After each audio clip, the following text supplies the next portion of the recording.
आणि वैष्णवी हगवणेच्या आत्महत्येनंतर तिच्या 9 महिन्यांच्या बाळाला मोठ्या हालाला आणि त्रासांनाही सामोरं जावं लागलेलं. कारण तब्बल 3 दिवस हे लहान बाळ निलेश चव्हाण या एका तिसऱ्याच व्यक्तीच्या घरी होतं. निलेश चव्हाणनं हे बाळ कसपटे कुटुंबाला द्यायला विरोध केला आणि धमकी देत या कुटुंबाला आपल्या घरातनं हाकलून लावलं. मग या प्रकरणी लक्ष घातलं ते राज्याच्या मुख्यमंत्र्यांनी आणि तात्काळ तपास करून बाळाचा शोध घेण्याचे आदेश आयुक्तांना दिले. अखेर 3 दिवसांनी एका अज्ञात व्यक्तीनं हे बाळ कसपटे कुटुंबांकडे सुपूर्द केलंय. वैष्णवीचं बाळ अखेर आजीच्या कुशीत. वैष्णवीच्या आई वडिलांकडे बाळाचा ताबा.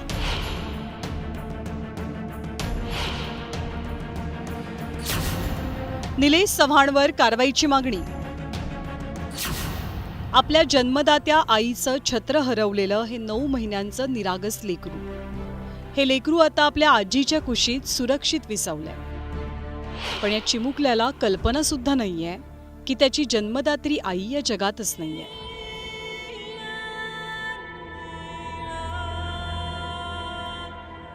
वैष्णवी हगवणेनं 16 तारखेला आत्महत्या केली आणि आपली जीवन यात्रा संपवली. त्यानंतर गेले 3 दिवस या चिमुरड्यानं हाल सोसले. आता वैष्णवी तर जगात नाहीये, पण तिचं बाळ आपल्याकडे असल्यानं वैष्णवीच्या आईवडिलांचा जीव भांड्यात पडलाय. आज बाळ घरात आल्याबरोबर माझी मुलगी जशी माझी वैष्णवी आली हा अनुभव मला झाला. त्याला स्पर्श केल्याबरोबर मी माझ्या वैष्णवीला एक क्षणासाठी विसरले. तुमचे सगळ्यांचे मनापासून आज धन्यवाद करते, ताईंचे पण धन्यवाद करते.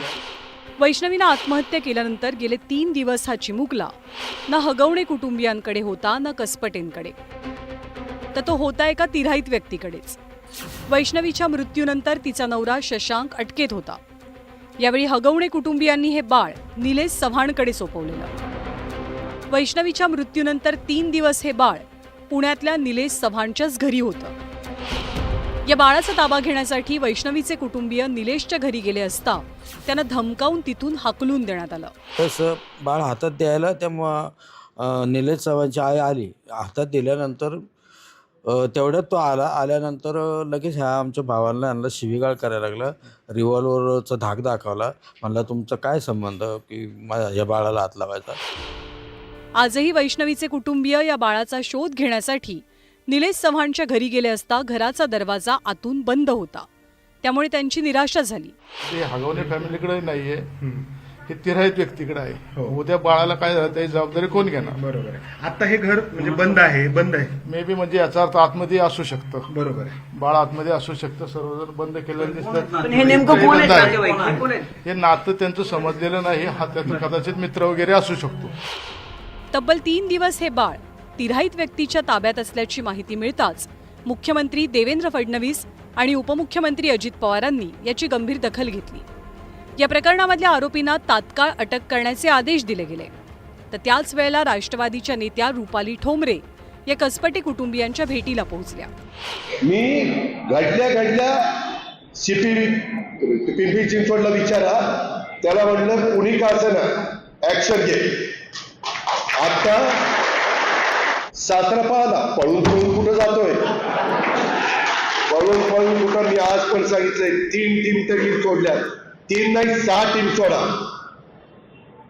मुसक्या बांधूनच त्याला आणा म्हणलं. आम्ही मेसेज दिला तुमच्याच माध्यमातून मीडियाच्या की ज्यांनी कुणी बाळाला जवळ ठेवलं असेल त्यांनी बावधन पोलीस स्टेशनला आणून द्यावं, अन्यथा त्यांच्यावर सुद्धा कठोर कारवाई करण्यात येईल. तशी निलेश चव्हाणची तक्रार दाखल झाल्यानंतर त्याच्यावरही ती कारवाई होणार आहे. मुख्यमंत्र्यांनी पिंपरी चिंचवडच्या पोलीस आयुक्तांना फोन करून या बाळाचा तातडीनं शोध घेण्याचे आदेश दिले. वैष्णवीचं बाळ हे आपल्याकडे ठेवण्याचा आरोपींचा जो प्रयत्न होता, मी स्वतः CP पिंपरी चिंचवड यांना सांगितलं की पोलिसांनी हस्तक्षेप केला पाहिजे आणि बाळ सुखरूप राहिलं पाहिजे.